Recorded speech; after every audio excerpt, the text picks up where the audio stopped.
تاکہ ہمیں چاہیے اکنامک ترقی. دیکھیں میں ہمیشہ کہتا ہوں اسلامک ملک، نیوکلیر ملک، اکنامک ترقی کرنی ہے. اکنامک ترقی میں نہیں کرنے دیں گے، چیپ ایکٹ نہیں بنانے دے رہے. اکنامک ہمارا جو یہ ملک ہے یہ اکنامک ترقی کرے گا تو ہم اپنے ملک کی فیصلے کریں گے. اس لیے آج ہمیں دوبارہ تجدید عہد کرنی چاہیے کہ ہم نے ان چیزوں میں سب چیزوں کو بالاتر کر کے چلنا ہے اور انشاءاللہ پاکستان کو ہم نے آگے لے کے چلنا ہے ایز اے یونائٹڈ نیشن. بالکل بڑا آئیڈیل ہو جائے اگر آج کے دن اس طرح کا عہد کر لیں ہمارے حکمران سیاستدان. عامر صاحب، آپ کو لگتا ہے کہ آج کے دن سے سبق سیکھیں گے ہمارے حکمران، سبق حاصل کریں گے کہ آج کے دن کتنی قربانیوں کے بعد ہمیں پاکستان حاصل ہوا؟ یہ جو ہم کہتے ہیں کہ ہماری منزل ایک ہے، ہم قوم ایک ہیں، کیا آپ کو لگتا ہے کہ پاکستان کے سیاستدان، حکمران اس چیلنج کو پورا کر سکتے ہیں؟ جی بالکل. آج تجدید عہد وفاقت میں ہم ایک منزل، ایک ملک، جو بھی ہم نعرے لگائیں کہ قائد اعظم کی قیادت میں 7 سال کے اندر پاکستان بن گیا اس قرارداد کے دن پاس ہونے کے. لیکن آج ہم ہر روز اس پاکستان کو نگیٹ کرتے ہیں، ہر روز ہم سب مل کے اس کی برائی کرتے ہیں، اور اس کے قومی یکجہتی کے دن میں بھی ہم یہ ڈھونڈتے ہیں کہ کیا ہمارے حکمران، ہمارے سیاستدان اس راستے کی طرف آنے کے لیے تیار ہیں.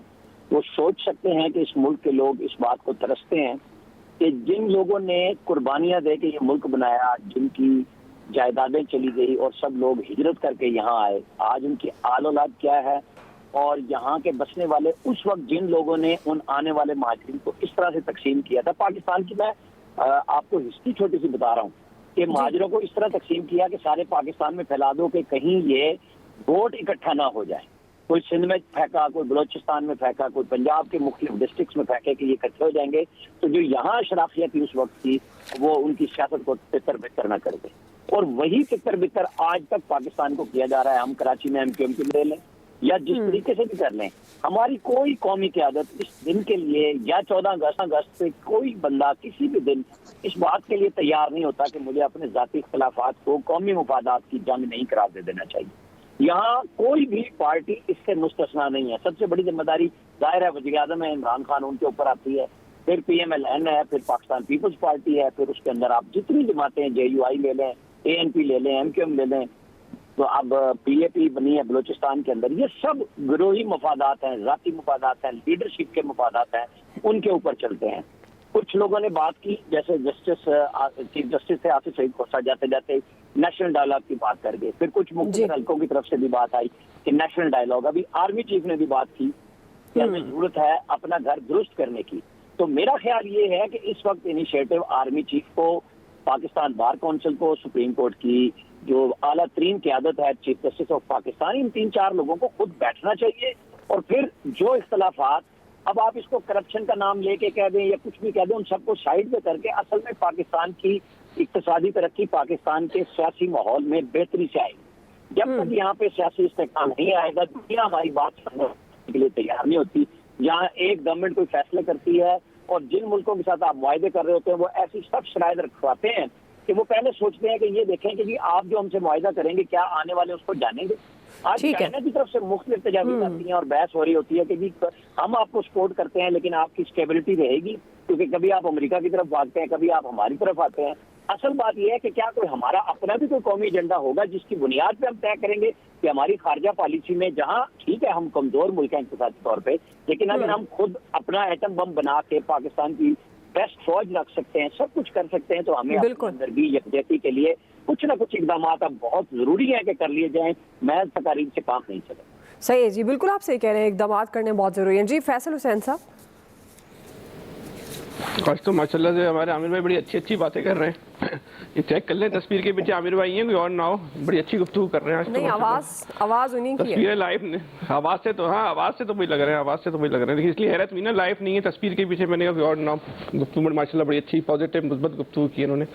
دیکھیں، ہم جب قائد اعظم کے بارے میں بات کرتے ہیں کہ قائد اعظم کی شخصیت جو ہے وہ بہت ہی پرکشش شخصیت تھی، تو بیسکلی جو قائد اعظم کی شخصیت کی جو خاصیت تھی اس میں 2 چیزیں بڑی نمایاں تھی.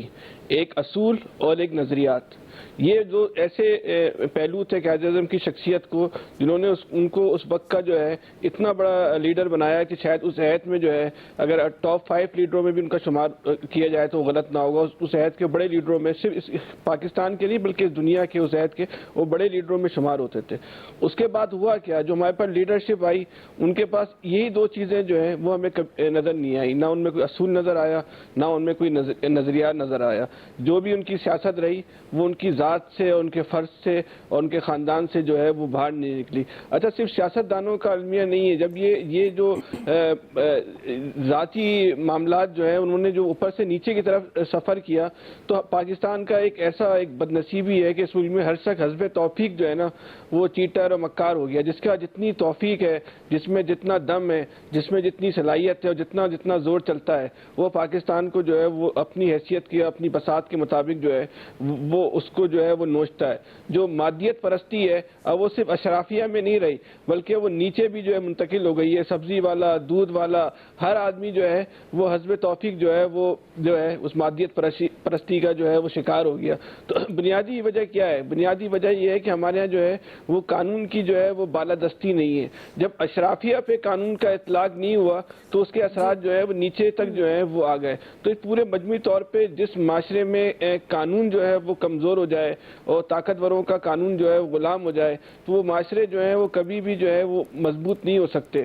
اب اگر ہم اقتصادی طور پہ مضبوط ہونا چاہتے ہیں, تعلیمی طور پہ مضبوط ہونا چاہتے ہیں تو ہمیں جب تک اس ملک میں قانون کا نفاذ نہیں ہوگا تو آپ کا کوئی بھی محکمہ اور کوئی بھی شعبہ جو ہے کبھی بھی جو ہے وہ طاقتور مضبوط نہیں ہو سکتا جس کے پاکستان کے اوپر جو ہے مثبت اثرات آئے. جی شکیل انجم صاحب. دعا دیکھیے, آپ کا جو سوال ہے اس کو ہم دو حصوں میں تقسیم کرتے ہیں. پہلے تو یہ ہے کہ قائد اعظم محمد علی جناح بہت بڑے لیڈر تھے, اس میں کوئی شک نہیں, اور انہوں نے دو قومی نظریے کی بنیاد پر جو بات کی تھی. آج اگر اب ہم ہندوستان میں مودی کی پالیسی دیکھیں تو وہ بالکل سچ اور حرف بحرف صحیح ثابت ہو رہی ہیں کہ کیوں انہوں نے اتنی دور کی وزڈم کے تحت سوچا اور کیوں علیحدہ ملک کا مطالبہ کیا. ملک بن گیا. ملک بننے کے بعد آپ کہتی ہیں کہ ایک قوم اور ایک نظریہ, تو یہ سلوگن کی حد تک تو ٹھیک ہے, لیکن قوم کا اس میں میرا یہ خیال ہے کہ کوئی قصور نہیں ہے. قوم کو جس طرف جس لیڈر نے لگایا قوم اس طرف لگ گئی. قوم کو پہلے بتایا گیا کہ روٹی اور کپڑا اور مکان کا نعرہ لگایا تو قوم ان لیڈر کے پیچھے لگ گئی. پھر ضیاء الحق آئے, انہوں نے اسلام کا نام لگایا اور اسلام کے نام پر انہوں نے جو ہے پورے ملک کا جو ڈائمنشن تھی, ہماری معاشرتی اقدار تھی, سب کا سب چینج کر دیا اور ایسے ایسے کلچر متعارف کرائے اس ملک میں جس کا خمیازہ ہم اب تک بھگت رہے ہیں. اس کے بعد نواز شریف صاحب آئے, انہوں نے ایک اور نعرہ دے دیا, قرض اتارو ملک سنوارو. قوم نے کہا ٹھیک ہے جی ہم آپ کے پیچھے ہیں, قوم اس کے پیچھے لگ گئی. پھر اسی طرح آپ دیکھ لیں کہ اب جو ہے خان صاحب آئے, انہوں نے کہا کہ 22 سال جدوجہد کی ہے میں نے, اور اس کے بعد انہوں نے کہا کرپشن کا ملک سے خاتمہ ہوگا اور مدینہ کی ریاست بناؤں گا. تو حالات آپ کے سامنے ہیں کہ کتنی کرپشن کا خاتمہ ہوا ہے. کرپشن میں روز بروز اضافہ ہو رہا ہے, اور مدینہ کی ریاست کا حال یہ ہے کہ ایک وبا پھیلی ہے اور اس وبا پر کنٹرول حکومت کے بس کا کام نہیں رہا ہے, اور وزیر اعظم صاحب خود اس کا شکار ہو گئے ہیں. اور ہونا یہ چاہیے تھا کہ پورا 1.25 سال ہو گیا ہے. پچھلے سال مارچ میں جو ہے لاک ڈاؤن کیا تھا حکومت نے, ابھی تک کوئی منصوبہ سازی نہیں کر سکی حکومت. اور رہا سوال ویکسین کا جو کہ اس کا واحد علاج ہے, تو آپ دیکھ لیں کہ 15 لاکھ ویکسین آپ کے ملک میں ابھی تک آئی ہے اور اس کو ابھی تک لگانے کے انتظامات نہیں کر سکی ہے ہماری حکومت. بنانا تو بہت دور کی بات ہے. اور پھر ہم بات کرتے ہیں کہ ہم جو ہے ایک قوم اور ایک نظریہ ہیں.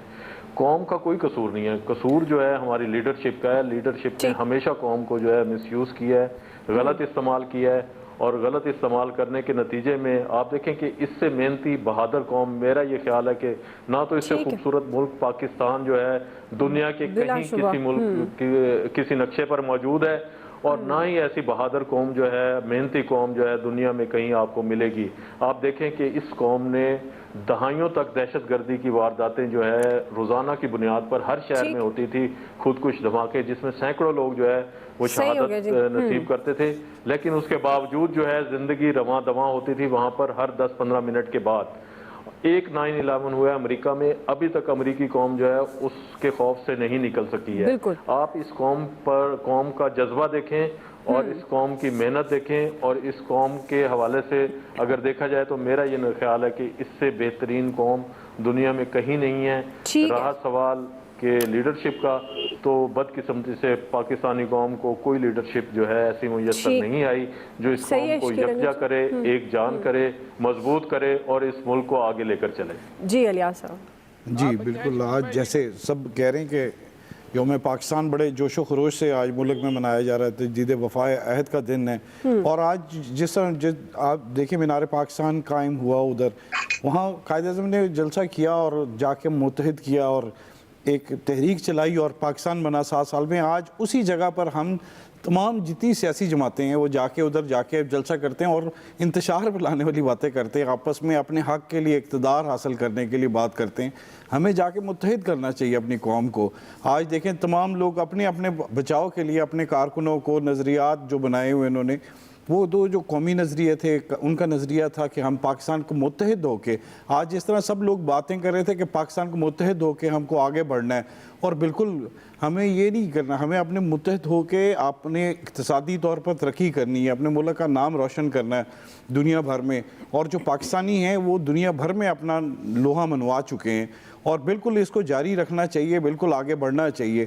یہ نہیں ہے ہمیں ایک دوسرے میں بٹے ہوئے ہیں جی کوئی ہے، نہیں، ہمیں ایک اکائی چاہیے، صوبے اختلافات وغیرہ یہ سب چیزیں بھلا کے ہمیں آگے بڑھنا چاہیے۔ اپنے سیاسی مقاصد وغیرہ لوگوں کو، عوام کو چاہیے کہ ہمیں ایسا لیڈر چاہیے کہ جو سب کو اکٹھے لے کے چلے، آگے بڑھے، ملک ترقی کرے۔ یہ نہیں، آپ دیکھیں ہر جگہ گلی محلوں میں آپ دیکھیں لڑائیاں ہو رہی ہیں، یہ سارے چکر یہ ہیں۔ ہمیں ان چیزوں کو آج کے دن یہ بلانا چاہیے کہ ہمیں لڑنا نہیں ہے، آگے بڑھنا ہے، ہمیں پاکستان کی بقا کے لیے اور پاکستان کی سلامتی کے لیے اپنا کردار ادا کرنا ہے۔ ہمیں یہ نہیں چاہیے کہ پاکستان نے ہمیں کیا دیا ہے، ہم نے کیا پاکستان کو دیا، پاکستان نے تو ہمیں بہت کچھ دیا ہے، جو آج ہم خود مختاری سے اور بڑی عزت سے باہر گھومتے پھرتے ہیں، یہ صرف اس پاکستان کی وجہ سے اور ان قربانیوں کی وجہ سے جو ہم نے، جو بڑوں نے ہمارے دیے ہیں۔ ہمارے آباء و اجداد کو پتہ ہے کہ وہ جس طرح وہ ذکر کرتے ہیں، بتاتے ہیں باتیں، اگر یہ ہمیں اپنی نسلوں کو بتانا چاہیے کہ ہم نے پاکستان کس طرح حاصل کیا ہے، کتنی قربانیاں دی ہیں لاکھوں کی، اور جو جس طرح ہجرت کر کے آئے، جس طرح ان کو مارا گیا، جس طرح قتل کیا گیا، جس طرح شہید کیا گیا، یہ چیزیں ہمیں بھولنی نہیں چاہیے۔ ہمیں اپنے ان چیزوں کو ساتھ لے کے آگے بڑھنا چاہیے، بالکل ترقی کی طرف چلنا چاہیے۔ بالکل آپ کو پوائنٹ آ گیا۔ جی صاحب آپ کچھ کامنٹ کرنا چاہ رہے تھے؟ نہیں، میں تو ایسی شکیل بھائی کو مشورہ دے رہا تھا، وہ لیڈروں سے پریشان تھے نا کہ یہ بن جائیں۔ چلیں جی، بہرحال 20 مارچ کا دن یقیناً ہم پیغامات بھی دیتے ہیں اور بہت اچھے طریقے سے منانے کی کوشش بھی کرتے ہیں، لیکن اس دن کی جو اصل روح ہے اس کو سمجھتے ہوئے عملی کام بھی کرنے بہت ضروری ہیں۔ ایک منزل ایک قوم کا خواب کتنا بڑا چیلنج ہے حکمرانوں کے لیے، رائے آپ جان چکے ہیں ایکسپرٹس کی۔ بریک لیتے ہیں، بریک سے واپس آئیں گے، ہم سوال رکھیں گے پی ڈی ایم میں سلیکٹڈ کے تانے، کیا اپوزیشن اتحاد انجام کو پہنچ گیا؟ رائے لیتے ہیں بریک کے بعد۔ اگر میں نے مسلم لیگ کا وائس پریزیڈنٹ پہ کامنٹ کرنا ہوتا تو میں اپنا وائس پریزیڈنٹ کو کہتا کہ وہ کامنٹ کرے۔ لانگ مارچ کا کافی تیاری تھا، یہاں تک کہ ہمارے کمرے اور ہوٹل رومز اسلام آباد پنڈی میں بک ہو گئے تھے۔ یہ کس کا آئیڈیا تھا کہ ہمارا لانگ مارچ کے 10 دن پہلے ہم استعفیٰ کو لانگ مارچ سے نفی کریں؟ اگر ہم نے استعفیٰ کو لانگ مارچ سے نفی کرنا تھا تو پھر اس وقت نفی کر دیتے جب ہم اعلان کر رہے تھے۔ کچھ ہمارے دوستوں کا خیال یہ تھا کہ ہمیں اس بائی الیکشن سے بھی بائیکاٹ کرنا چاہیے تھا، سینٹ سے بھی اور نیشنل اسمبلی سے بھی بائیکاٹ کرنا چاہیے تھا۔ جو نقصان ہم نے اس حکومت کو پہنچایا ہے وہ اسی الیکشنز لڑنے میں سے اور ان کا مقابلہ کرنے میں سے پہنچایا ہے۔ آپ حکومت کو جتنا نقصان پہنچاتے ہو اتنا آپ شاید جلسے جلوس کے تھرو نہیں پہنچا سکتے ہو۔ اگر کوئی اپنا موقف پہ نظر ثانی کرتے تو وہ لوگ اپنے موقف پہ نظر ثانی کرتے جن کا موقف غلط ثابت ہوا۔ اگر کسی کا الزام مجھ پہ یہ لگانے کی کوشش کر رہے ہیں کہ ہم ناظرین، سیاست کی بات کریں تو صورتحال یکسر تبدیل نظر آ رہی ہے۔ گورنمنٹ کو سلیکٹڈ کے تانے دیتے دیتے پی ڈی ایم کی دو بڑی جماعتیں ایک دوسرے کو سلیکٹڈ کا تانا دینے لگی ہیں۔ استعفوں کے معاملے پر پیپلز پارٹی سے اختلافات کے بعد مریم نواز کا ذو معنی انداز میں ٹویٹ آیا جس میں انہوں نے کہا کہ اب